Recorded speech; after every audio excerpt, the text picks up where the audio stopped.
Un mécanicien émouvant répare un jet en panne. Découvert, le riche propriétaire, lui, change une destinée. Le soleil se levait doucement sur Saint-Clair, illuminant les vieilles pierres du village, des témoins silencieux de tant d'histoires à raconter. Jean, un mécanicien passionné de 42 ans, était déjà au travail dans son garage. Chaque tournure de clé, chaque coup de marteau résonnait comme une mélodie d'amour pour son métier et pour son fils Lucas, qu'il élevait seul après la perte tragique de sa femme. Une douleur qu'il portait, mais qui le poussait à être un père exemplaire, à transmettre des valeurs profondes de respect et de dévouement à son fils. Mais ce jour-là, l'harmonie du village fut soudainement troublée par le rugissement sauvage d'un jet privé qui descendait en piqué, atterrissant avec un fracas monstrueux sur le petit terrain de verdure à l'extérieur de la mairie. Les villageois se regardèrent, surpris et inquiets. Philippe, l'illustre homme d'affaires, à l'allure désinvolte, sortit de l'appareil comme une diva de cinéma, entouré de son équipe panique et décoiffée. Leurs regards froids et leur comportement hautain arrachaient des murmures désapprobateurs. Pour eux, Philippe était l'incarnation d'une arrogance inacceptable.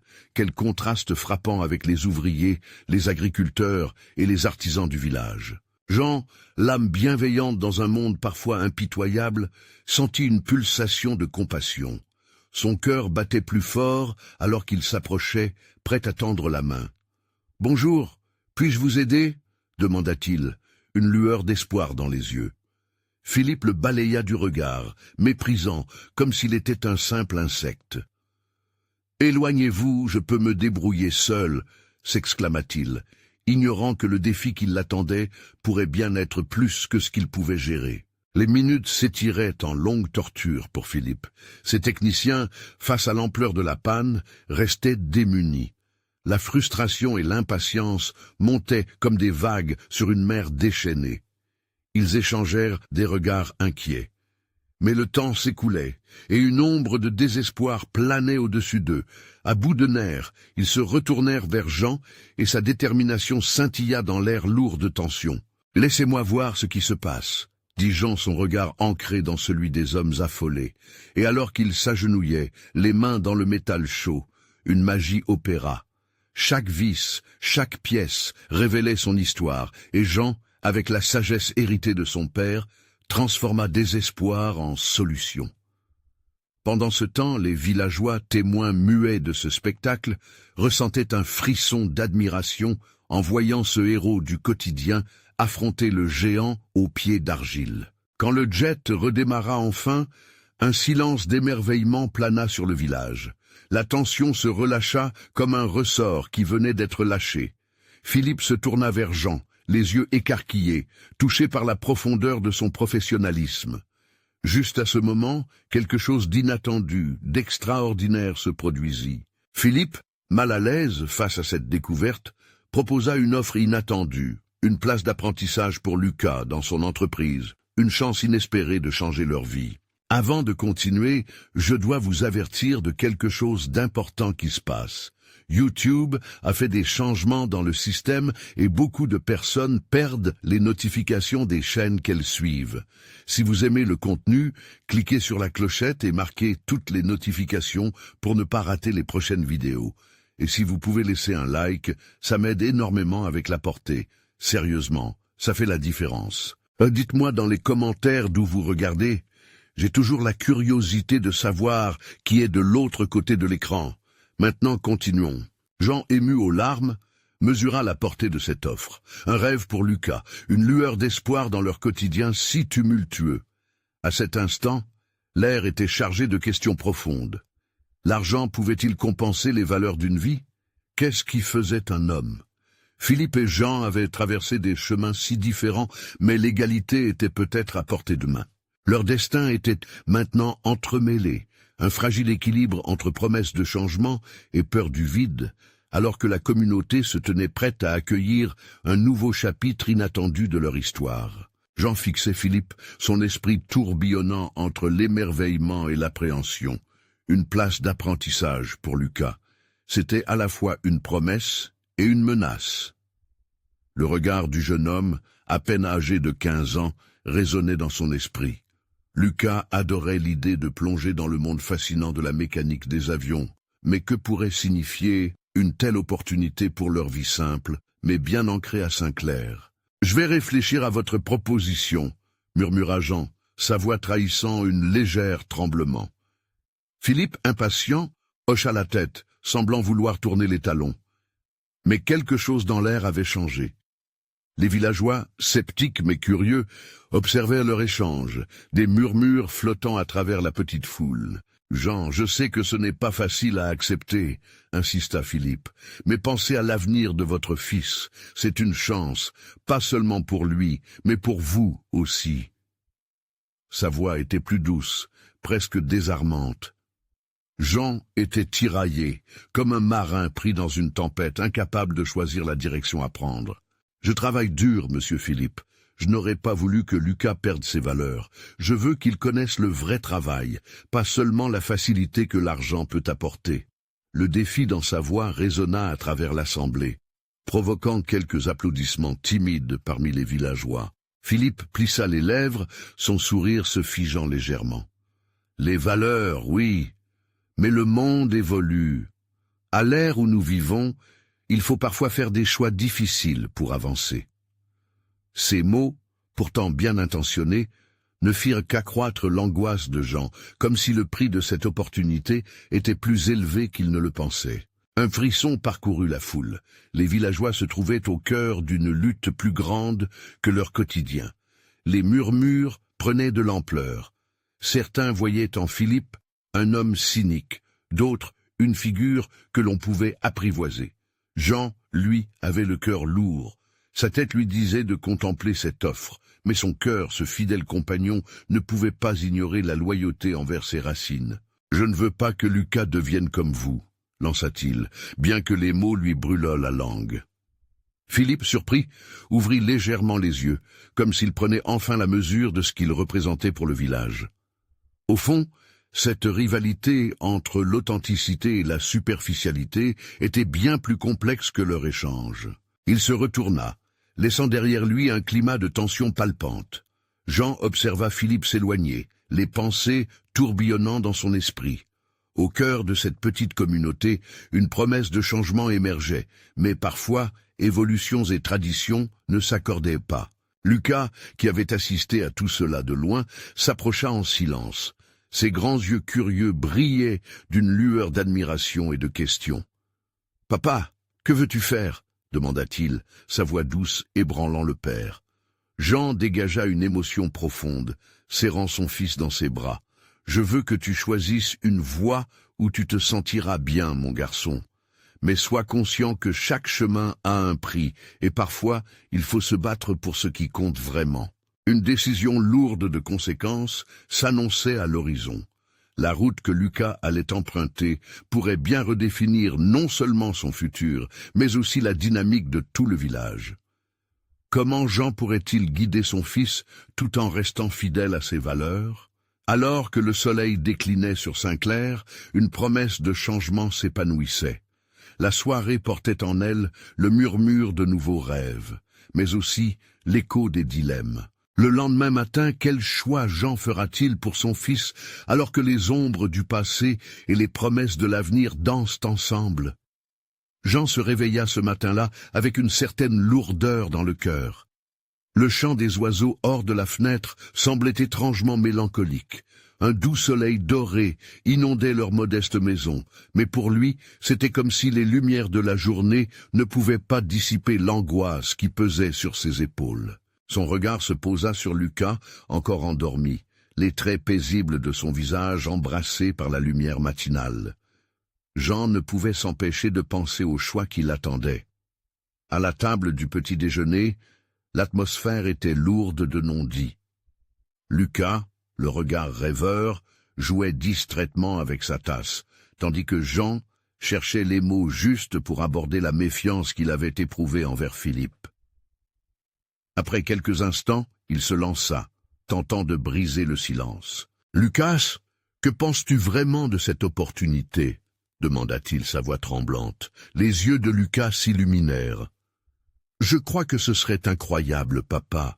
Je pourrais voir des avions de près, apprendre à les réparer.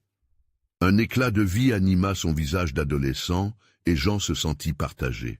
Je sais, mon garçon, mais tu es sûr de vouloir cela? Il y a beaucoup à considérer. Cette vie, ici, elle a aussi ses beautés. Lucas, un peu perplexe, répondait avec sérieux. Mais il y a aussi tellement plus à explorer. Peut-être que je pourrais ramener tout ce que j'apprends ici au village. Je veux construire quelque chose de grand pour nous tous. Jean écouta, le cœur serré. Le regard déterminé de son fils entremêlait ses propres craintes. Que se passerait-il si Lucas s'en allait, s'installait en ville et perdait entièrement le lien avec leur tradition? Alors qu'il se perdait dans ses pensées, un frisson d'angoisse l'envahit quand il se remémora le regard de Philippe, l'homme qui semblait habité d'une conviction inébranlable. Révéler sa nature véritable l'inquiétait. Philippe n'était pas seulement un homme d'affaires, il représentait un monde extérieur qui menaçait de déraciner les fondements de leur existence. « Papa, tu as peur que je change qui je suis ?» demanda Lucas, comme s'il pouvait lire dans les pensées troublées de son père. « Je peux être à la fois moi et apprendre d'un monde nouveau. » Tout en admirant la sagesse qui émanait de la voix de son fils, Jean se rendait compte que retenir Lucas à Saint-Clair serait peut-être un combat perdu d'avance. La vie ne s'arrêterait pas. « Je te fais confiance, Lucas. Tu devras toujours te rappeler d'où tu viens. Les racines sont essentielles, mais les ailes aussi. » Leur échange fut interrompu par une voix familière. C'était Maryse, une voisine de passage. Un sourire accueillant illuminait son visage. « Bonjour mes hommes, vous avez entendu les nouvelles? Philippe veut organiser une rencontre pour discuter de cette initiative. Cela pourrait vraiment transformer le village. » Jean se crispa à l'annonce. Une rencontre pouvait bien amener plus de pression, mais aussi offrir une chance inespérée de réconcilier leurs visions. Avec un soupir, il se leva, sa décision se dessinant lentement. « Bien, allons-y. Peut-être que cette rencontre nous donnera des réponses. Mais rappelle-toi, Lucas, garde toujours notre héritage en tête. » Lucas hocha la tête, confiant, pétillant d'énergie. En approchant de la destinée qui se dessinait devant eux, Jean réalisait qu'il devait être le phare guidant leur chemin, même si le vent tonnait en rafale. Tandis qu'ils quittèrent la maison, le soleil brillait plus fort, comme s'il approuvait leur lutte pour l'équilibre entre tradition et modernité. La rencontre avec Philippe approchait, mais quelle vérité serait révélée dans ce nouveau chapitre de leur vie? La tension dans l'air était palpable, et les voix de la communauté s'éveillaient, prêtes à s'unir ou à se diviser. Chaque décision pouvait engendrer des conséquences inattendues, et Jean le savait. Le cœur battant, il ne pouvait s'empêcher de se demander qu'est-ce qui allait se jouer réellement lors de cette réunion. Jean et Lucas marchèrent de côte à côte, l'ombre des vieilles châtaignes soulignant leur chemin tandis qu'ils se dirigeaient vers la petite salle communale du village. Jean ressentait un mélange d'appréhension et d'espoir. Ses pensées se tournaient sans cesse vers Philippe et son ambition démesurée. Quelle promesse serait faite lors de cette rencontre? Le village grouillait d'activité à cette heure-ci, et les discussions se mêlaient aux rires des enfants jouant près de la fontaine. Malgré l'agitation environnante, une chape de silence pesait sur Jean. Il observait les visages de ses voisins, en quête d'un reflet de ses propres craintes. Pour eux, ce n'était pas seulement une opportunité, mais un virage dans leur vie. Chaque décision, ils le savaient, résonnerait bien au-delà des murs de cette salle. « Tu penses qu'ils vont comprendre ?» demanda Lucas, brisant le fil de ses pensées.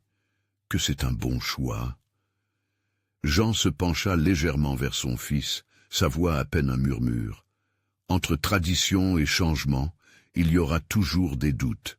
Mais il faut parler, c'est essentiel. À mesure qu'ils approchaient du bâtiment, un groupe s'était déjà rassemblé devant la porte, des visages familiers, mais également anxieux.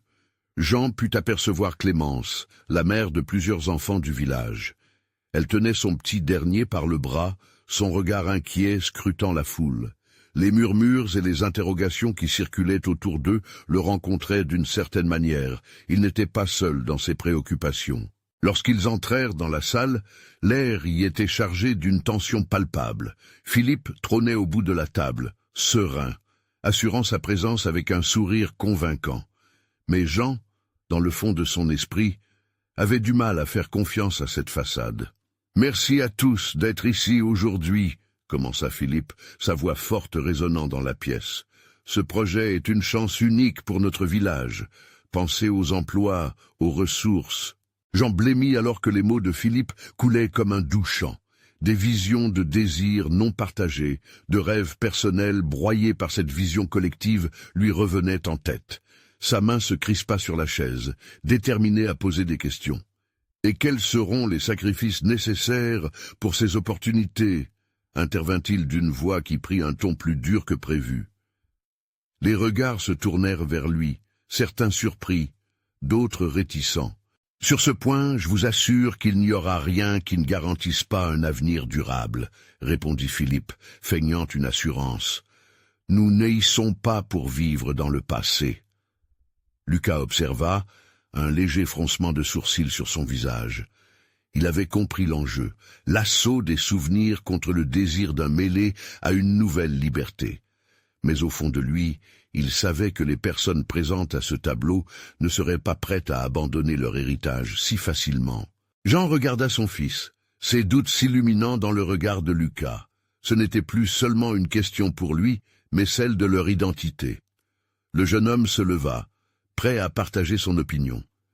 Et si on ne veut pas seulement être des figures actives du changement, mais aussi garder ce qui nous définit, nos traditions, nos racines, n'ont-elles pas aussi leur place dans ce futur? Les murmures dans la foule commencèrent à s'intensifier.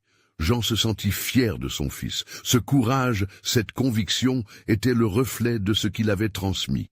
Mais il savait que Philippe n'accepterait pas facilement ce discours. La tension croissait dans la salle. Jean pouvait presque entendre les battements de son propre cœur en écho aux résonances de la communauté. Chaque visage devenait un miroir de ses propres peurs et espoirs. Quand Philippe ouvrit à nouveau la bouche, Jean comprit que le moment de vérité approchait. « Nous devons rester réalistes », implora Philippe, son regard glissant sur la pièce comme pour éteindre la résistance. Parfois, garder ce que l'on a, c'est aussi tourner le dos à de grandes opportunités. Jean se leva à son tour, prêt à défendre ce en quoi il croyait. Quelqu'un devait défendre les racines, l'histoire et le cœur du village. Mais ce combat se jouait désormais non seulement pour lui, mais pour son fils. Il savait que quelque chose devait changer, mais combien de sacrifices devait-il faire pour cela ? Alors que leur réunion se poursuivait dans un échange tendu, Jean ferma les yeux un instant, se préparant à prendre la parole. Quelle serait la réponse du village face à l'utopie de Philippe? À ce moment précis, ils savaient qu'ils entraient dans une ère décisive, où chaque mot compte. Quelle voix allait s'élever pour défendre l'essence de leur existence? L'atmosphère dans la salle était électrique. Jean pouvait sentir les regards de ses voisins peser lourdement sur lui, mais il savait qu'il ne pouvait pas reculer maintenant. Ses mains tremblaient légèrement. Il n'avait jamais aimé être au centre de l'attention, mais cette fois, il devait défendre quelque chose de plus grand que lui. « Philippe », commença-t-il, sa voix traditionnelle se frayant un chemin à travers le service, « nous parlons de notre maison, de notre histoire. Les promesses de prospérité sont-elles vraiment plus importantes que notre âme ?» Des murmures de soutien émanaient de quelques coins de la salle. Jean se redressa, élevant la voix encore plus. Comprenez ceci, les traditions sont les fondations sur lesquelles nous construisons notre avenir. Sans elles, nous sommes comme un arbre déraciné, perdu dans le vent. Vous parlez de croissance, mais que nous apportez-vous en échange ? Philippe tenta de garder son calme, mais les traits de son visage trahissaient une agitation grandissante. Chaque changement nécessite des sacrifices, Jean. C'est le prix à payer pour avancer. Sacrifier notre identité, ce n'est pas simplement un prix, s'écria Lucas. Jean tourna la tête vers son fils, plein de fierté et de gratitude. Maurice, un vieil ami de Jean, murmura son approbation. D'autres acquiesçaient, mais certains visages restaient fermés, emprisonnés par des idées préconçues. La tension était palpable. Les membres de la communauté se regardaient les uns les autres, une mosaïque de doutes et d'espoir. Jean sentit une chaleur envahir son cœur, cette chaleur qui n'éveillait pas seulement des craintes, mais aussi une passion vibrante. « Si nous perdons nos racines, que reste-t-il de nous ?» poursuivit Jean. « Nous devons protéger ce qui est cher à nos cœurs. Pensez à vos enfants, à leur futur. Que leur laisserons-nous » Une femme se leva, la voix pleine d'émotion. C'était Agnès, la grand-mère de plusieurs de ses enfants. Jean a raison, nos racines nous relient, elles nous rassemblent. Quelque chose ne peut être construit que sur ce qui yongue et produit. Les applaudissements suivirent son intervention, et les murmures d'approbation parcoururent la salle. Philippe, déstabilisé, réajusta sa posture. Il savait qu'il avait du pain sur la planche. « Mais nous ne pouvons pas vivre dans le passé », insista-t-il. « Ce projet créera des emplois, attirera les jeunes et dynamisera notre économie. Oui, nous devons respecter notre passé, mais... » Respecter notre passé est la condition pour bâtir un avenir authentique, coupa Jean fermement.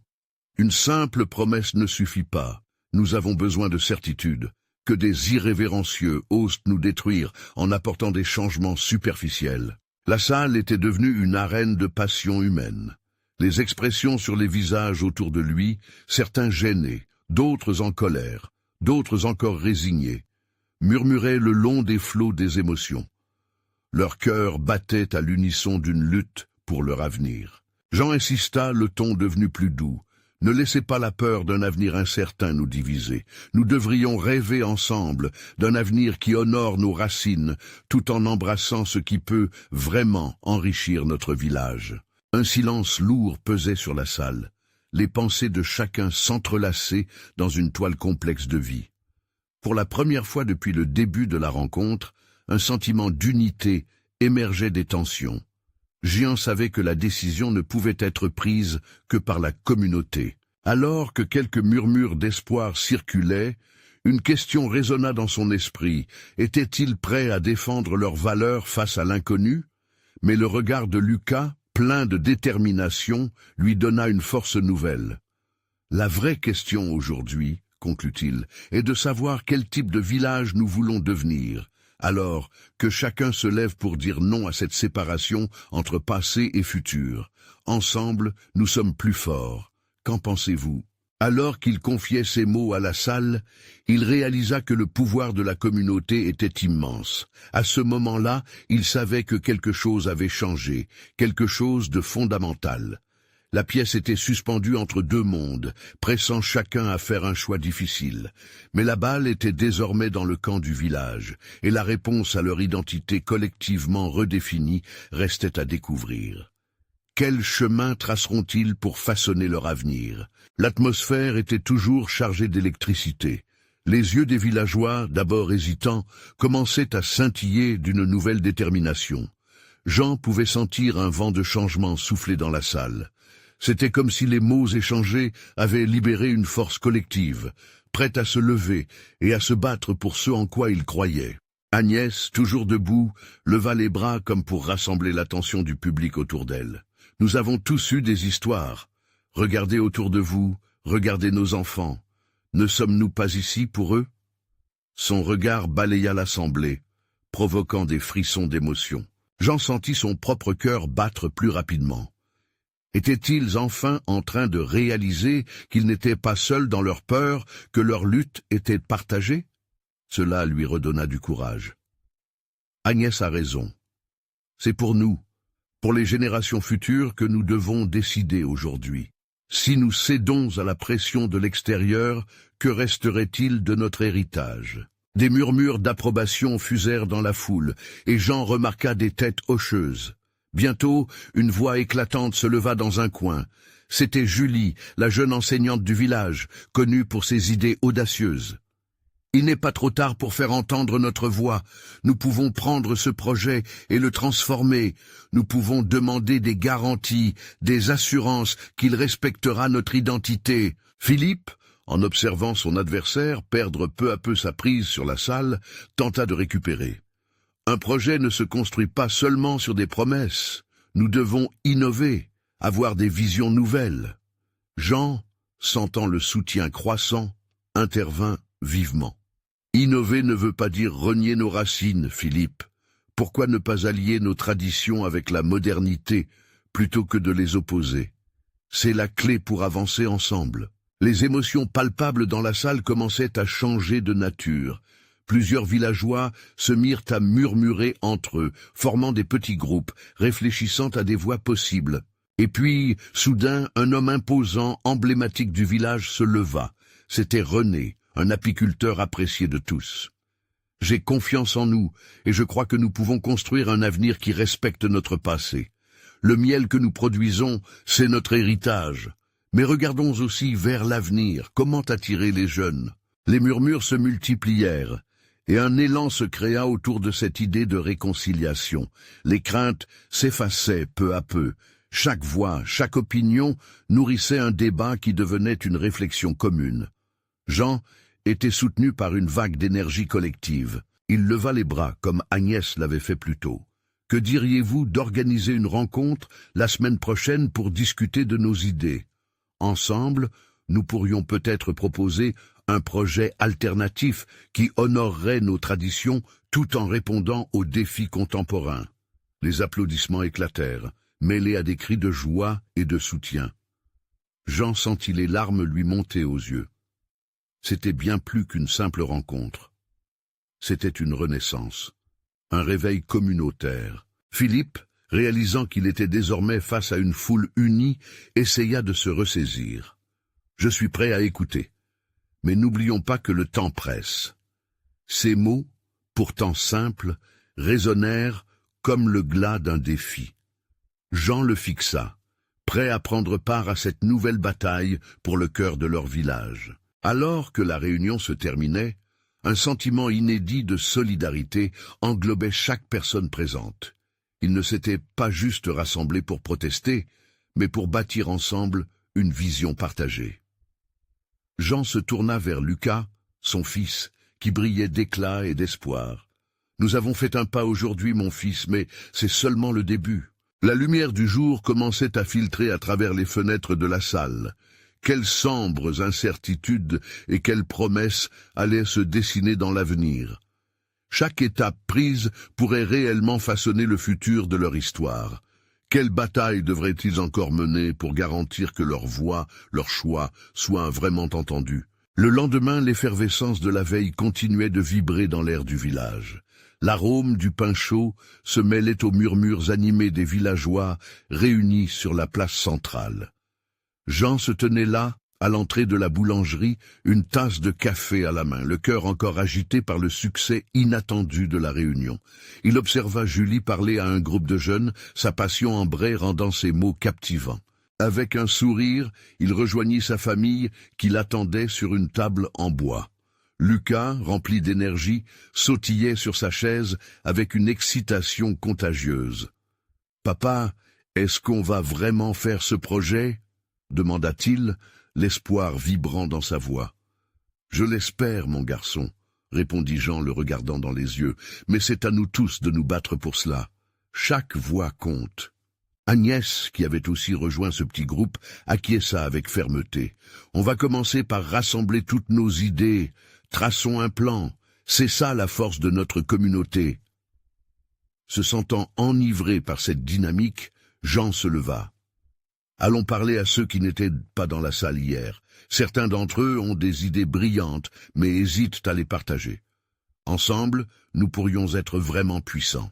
Ils se mirent en route, Jean en tête, tandis que des villageois se rendaient vers eux, l'enthousiasme se propageait comme une traînée de poudre. Chaque pas les rapprochait d'une vision collective. Jean prit le temps d'expliquer à chacun l'importance d'être solidaire, d'encourager l'écoute et le dialogue. Puis, alors qu'il s'engageait auprès d'un groupe de pêcheurs, sa voix s'éleva. « Vous savez, le bonheur de nos enfants dépend aussi de l'engagement que nous mettons aujourd'hui. N'ayons pas peur de faire entendre notre voix. Que diriez-vous de mettre en avant notre savoir-faire, le savoir-faire que nous avons développé depuis des générations? Bientôt des intrigues naquirent parmi la foule, et des discussions passionnantes débutaient quant à la façon dont les artisans pourraient collaborer entre eux. Mais pas tous étaient convaincus. Un homme, connu pour son scepticisme, croisa les bras. « Et si ce que vous proposez est un simple rêve? Les promesses, ça ne nourrit pas nos enfants. » Jean, un air déterminé, répondit sans hésitation. « Nous ne nous contentons pas de rêver, nous agissons. Chaque pas que nous prenons est une promesse envers notre communauté. Ce projet peut devenir une réalité, mais cela nécessite notre engagement. » Le pêcheur osa un sourire, encore méfiant, mais le reste de la foule commençait à se ranger derrière Jean. Une ambiance de fraternité se dessina, unie par un même désir de changement. Plus tard dans la journée, alors que le ciel se teintait de rose et d'or, Jean retrouva Agnès près du vieux chêne du village. « Crois-tu qu'ils réaliseront l'ampleur de ce que nous entreprenons ?» demanda-t-il avec un mélange d'optimisme et d'inquiétude. « Oui, je le crois, » répondit-elle, « mais il faudra être prêts à défendre ce que nous voulons. Il y aura des résistances. » Il hocha la tête, comprenant qu'un combat ne se gagnait pas sans difficulté. Chaque victoire, même petite, pourrait engendrer une lueur d'espoir pour ceux qui les entouraient. Ils décidèrent alors de monter un comité pour préparer la rencontre de la semaine suivante, faisant de ce moment une étape importante vers leur avenir. Ensemble, nous devons être stratégiques, mais également sensibles. Chaque voix, chaque histoire compte, déclara Jean, un nouvel élan d'énergie montant en lui. Alors qu'il traçait les grandes lignes de la première rencontre, un sentiment de fierté l'envahit. C'était plus qu'un simple projet, c'était une aventure humaine, une véritable communauté qui prenait forme. Mais alors que tout semblait sur le point de s'installer, un bruit étrange attira leur attention. Du côté de la route, un véhicule en panne semblait avoir perdu son propriétaire. Qui était cet étranger? Et pourquoi ce bruit? Que pourrait-il signifier pour le village à ce moment précis de transformation? Jean se leva d'un bond, ses pensées déjà en ébullition. Le bruit de la panne résonna comme un écho de leurs propres incertitudes. Il échangea un regard avec Agnès, qui sembla comprendre sa décision avant même qu'il ne parle. « Allons voir. Peut-être que cet étranger a quelque chose à nous apprendre ou une histoire à partager. » En s'approchant du véhicule, une voiture flambant neuve, mais visiblement endommagée, Jean ressentit un mélange de curiosité et d'appréhension. L'odeur de l'huile mêlée à celle de la terre battue lui rappelait les jours passés à aider son père dans le garage. Un homme était penché sous le capot. Il avait l'air concentré, mais en entendant les pas de Jean et des autres, il se redressa, essuyant ses mains sales avec un chiffon. Ses vêtements élégants contrastaient avec son environnement. Jean réalisa tout de suite qu'il ne s'agissait pas d'un simple passant. « Bonjour, tout va bien ?» demanda Jean, un sourire amical sur les lèvres. L'homme leva les yeux. D'abord surpris, puis un sourire chaleureux se dessina sur son visage. « Eh bien, pas vraiment. J'ai eu un petit souci avec ma voiture, et je n'y connais pas grand-chose en mécanique.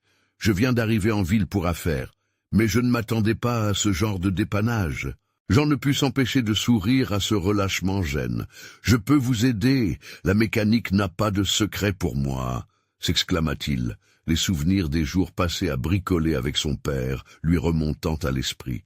La conversation mena à un échange de noms.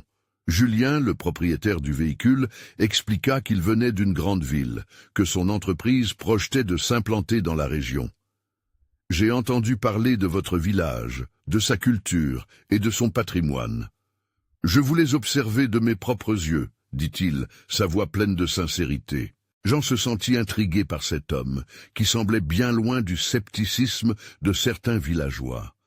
La façon dont il parlait de sa société, de son implication dans des projets communautaires ailleurs, suscita un mélange d'excitation et d'espoir en lui. « Vous savez, monsieur, nous avons un projet en cours, » lui expliqua Jean, son cœur battant la chamade à chaque mot. « Nous tentons de rassembler les talents de notre village pour promouvoir notre savoir-faire. Nous croyons en la force de notre communauté. » L'enthousiasme de Jean était palpable. Julien l'écoutait attentivement, hochant la tête, son expression sincère révélant un intérêt véritable. « Cela sonne formidable. Je suis convaincu que des initiatives comme la vôtre peuvent apporter un changement positif. Si vous avez besoin de soutien, même à distance, je serai ravi d'apporter mon aide. Ce moment déclencha une onde d'optimisme dans le cœur de Jean. Une nouvelle possibilité s'offrait à lui, un lien avec une vision plus large. Il prit une grande inspiration et partagea davantage sur leurs idées et le comité qu'il préparait. Nous aurons notre première réunion la semaine prochaine. Votre expérience pourrait être précieuse pour nous. Comptez sur moi, répondit Julien. Je peux m'arranger pour être là. Cependant, il y avait encore cette petite voix inquiète au fond de Jean. L'homme d'affaires, avec son monde si différent, pourrait-il réellement comprendre les enjeux de leur vie quotidienne? D'un autre côté, n'était-ce pas là une chance unique de créer des synergies précieuses pour le village? Alors que le soleil commençait à décliner, passant à des tons dorés, une nouvelle dynamique s'éveillait. Les villageois qui avaient assisté à cet échange murmuraient entre eux. La méfiance et le suspense étaient palpables, mais les visages, peu à peu, commençaient à s'illuminer d'une lueur d'espoir. Ce nouvel étranger n'était peut-être pas là par hasard. En terminant l'aide qu'il pouvait apporter au véhicule, Jean se rendit compte que leur destin était peut-être plus entremêlé qu'il ne l'avait pensé. Que cela puisse être l'opportunité qui pourrait faire fleurir leur projet, au-delà des espoirs. Mais alors qu'il tournait les yeux vers Julien, une question naguait dans son esprit. Cet homme pouvait-il vraiment être l'allié dont ils avaient besoin?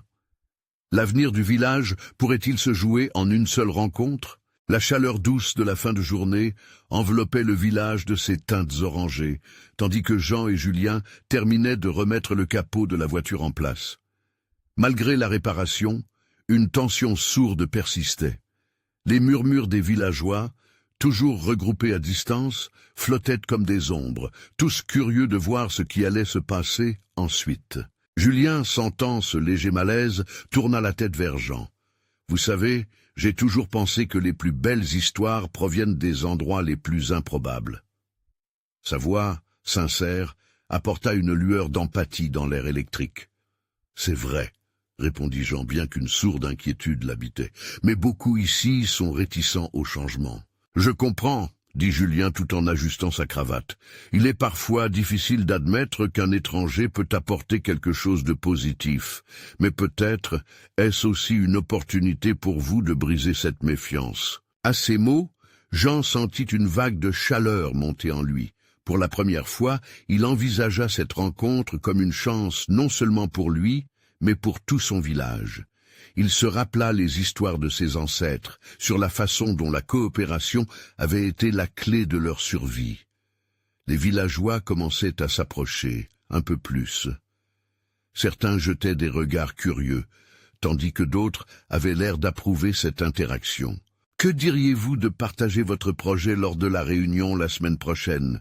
proposa Julien, un léger sourire sur le visage. « Je pourrais parler aux entreprises de ma ville et essayer de lever des fonds pour votre initiative. » Jean, les yeux brillants d'excitation, dit « C'est une belle idée, mais certains pourraient douter de votre engagement. Si vous le souhaitez, je peux venir un jour plus tôt, rencontrer tout le monde et répondre à leurs questions.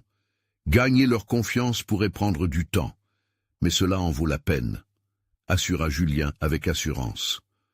Jean hocha la tête, l'enthousiasme remplaçant progressivement sa méfiance initiale. Il comprit que la peur de l'inconnu pouvait être surmontée par des actes de bonne foi, que ce soit en s'ouvrant ou en agissant avec sincérité. Dans un élan de confiance, il invita Julien à un café local. « Acceptiez-vous d'y aller avec moi? Cela aiderait à briser la glace et à comprendre davantage ce qui vous motive. »« Je serais ravi, » répondit Julien avec un enthousiasme palpable. Ce fut alors qu'une voix familière se fit entendre derrière eux. « Jean, attends !» cria Agnès, le visage inquiet. Elle avança et, visiblement perplexe, observa Julien. « Qu'est-ce que tu fais ?» demanda-t-elle. Jean, réalisant la protection qu'elle voulait exercer, se tourna vers elle. « Je pense que Julien peut vraiment nous aider. »« Mais cet homme vient d'une grande ville. Pense à la différence, » insista Agnès. influencés par la crainte commune des habitants face à l'inconnu. C'est justement l'intérêt, Agnès. Nous avons besoin de perspectives nouvelles, plaida Jean, son cœur battant plus fort à chaque mot prononcé. Il savait que ce moment pourrait être décisif. Une tension palpable s'installa entre eux, mais au fond, une lueur d'espoir commença à illuminer les incertitudes. Leurs rêves prenaient-ils forme dans cette confrontation qui allait au-delà de l'artisanat du village? Un échange de regards, une hésitation. Chaque instant semblait crucial. Les villageois, observateurs silencieux, prenaient part au drame en cours, l'avenir du village, suspendu à cette réunion. Alors que la nuit tombait doucement, Jean se demandait, inquiet, si la peur du changement n'était pas la plus grande des entraves. L'avenir se dessinait, mais sur quel fond? Quelles ténèbres étaient prêtes à surgir de cette nouvelle collaboration? Leur destin était-il réellement entrelacé, ou l'inconnu les mènerait-il à des choix irréversibles? Le lendemain résonna comme un nouveau chapitre, vibrant d'expectation. Jean se croisait les bras dans son garage, les outils autour de lui brillant sous la lumière du matin. La nuit avait porté ses questions. Quel chemin prendre, lui et Lucas? Alors qu'il travaillait sur un vieux moteur, ses pensées s'entremêlaient. Julien allait se joindre à la rencontre pour partager son expérience. Ce pouvait être une opportunité, mais une peur sourde persistait dans son cœur. Les villageois croyaient-ils vraiment en cette transformation? Lucas, enjoué, entra, un sourire illuminant son visage. « Papa, je suis prêt pour demain. J'ai hâte de rencontrer Julien. » Jean, conscient de l'enthousiasme de son fils, se mit à sourire aussi. « Oui, c'est formidable, Lucas. Mais souviens-toi, il faudra que chacun reste vigilant sur ce qu'il représente pour nous. » Lucas hocha la tête, son regard déterminé. « Je comprends. Mais crois-tu que nous pouvons créer un vrai lien avec ce qu'il apporte? » « C'est exactement ça, mon garçon. Mais il reste tant à prouver, » répondit Jean, son cœur partagé entre l'angoisse et l'espoir. Le jour de la rencontre arriva, et la salle communale était remplie. Les villageois, d'abord sceptiques, s'échangeaient des regards indécis. Jean se tenait là, aux côtés de Lucas, sentant la tension dans l'air. Philippe, l'invité de Marc, avait accepté de participer à cette réunion. Il s'était déplacé avec l'assurance d'un homme à l'aise dans son rôle. « Mesdames et messieurs, » commença Jean, la voix légèrement tremblante, « nous sommes ici pour envisager un changement, un avenir partagé. Mais cela nécessite de la confiance. » Les murmures dans la salle se calmèrent. Jean poursuivit. « Julien est ici pour nous aider à comprendre ce qui se trame au-delà de notre village. Ouvrons nos esprits pour voir ce qui pourrait naître, mais toujours avec la lucidité de nos valeurs. » Julien, à ses côtés, prit la parole. « Merci, Jean. Je viens ici non pas comme un étranger, mais comme un collaborateur. Je crois en la valeur des racines, de la culture qui vous définit.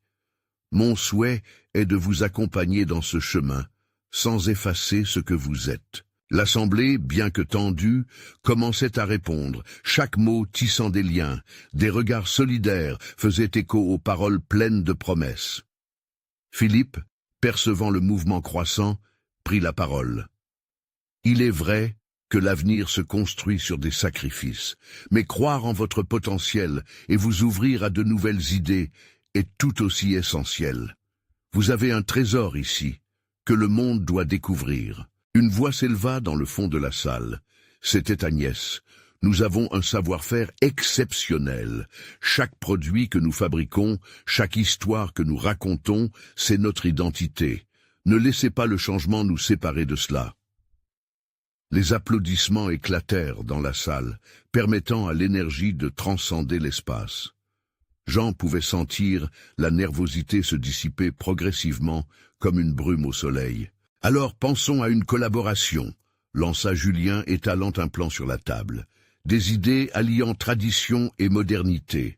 Pourquoi ne pas créer un marché où votre artisanat pourrait se mêler à une attractivité plus large du public ?» Des chuchotements d'enthousiasme cortinaient les visages, tandis que des regards approbateurs illuminaient les têtes autour de la salle. Quelque chose commençait à prendre forme, quelque chose de solide. Jean se redressant récapitula. Nous ne voulons pas renoncer à notre identité, mais nous devons aussi nous adapter, construire des ponts. Les jeunes doivent voir un avenir, et nous aussi. Un silence lourd flottait dans l'air, rempli d'une anticipation collective. Les visages se tournaient vers Jean cherchant de l'assurance, tous espérant qu'un nouvel équilibre se mit en place. Le chemin à tracer devenait plus clair. La réunion continua, le dialogue s'installait de plus en plus en profondeur. Des idées jaillissaient, des fantasmes devenaient des projets concrets. À chaque intervention, Jean sentait son cœur palpiter de plus en plus fort. Ensemble, ils pourraient redessiner la trame de leur avenir. Loin des préoccupations sur la richesse ou le statut, un élan communautaire émergeait, vibrant d'espoir. À la fin de la journée, alors que le soleil se couchait sur Saint-Clair, élu de couleurs chaudes et dorées, Jean remarqua les tendres regards et les sourires. Ils étaient unis, ensemble face à l'avenir qui se dessinait. Jean se tourna alors vers Lucas, les yeux brillants. « Tu vois, mon fils ? L'unité bat les plus grandes peurs. » Lucas acquiesça avec un grand sourire. « Ensemble, on peut tout accomplir. » Cet instant était précieux. Les villageois, autrefois divisés, s'étaient unis face à l'inconnu avec confiance. L'avenir s'annonçait radieux. L'essence de Saint-Clair, de ses traditions, amalgamée à une renaissance inespérée, s'imposait dans ce nouvel élan. Et alors que les rires s'élevaient dans l'air, Jean sut qu'il avait pris la bonne décision. Ce n'était pas seulement une victoire pour lui, c'était une victoire pour la communauté. À partir de là, l'histoire de Saint-Clair allait continuer, tissée de rêves, de luttes, mais plus que tout, d'une détermination collective à ne jamais renoncer à ce qui comptait vraiment. En pensant à ce tournant, il réalisa que le véritable changement avait besoin de cœurs ouverts et de voix entremêlées. Alors, ensemble, ils avanceraient, conscients que leur histoire était encore à écrire. Et la belle histoire de Jean, elle n'était que le début d'une aventure collaborative, une promesse de rêve partagée, marquant le commencement d'une nouvelle ère à Saint-Clair. Pour cela, ils avaient désormais le courage de se battre, et ils le feraient, ensemble. N'attendez plus une seconde de plus. Abonnez-vous immédiatement à la chaîne pour ne pas rater les prochaines histoires exclusives venues des cœurs et des racines. Laissez un like maintenant pour soutenir l'algorithme et diffuser notre histoire collective. Commentez vos réactions et théories sur cette fin pleine d'espoir. Partagez instantanément cette vidéo avec au moins 5 amis qui ont besoin de voir cette conclusion puissante et inspirante. Vous devez montrer votre soutien.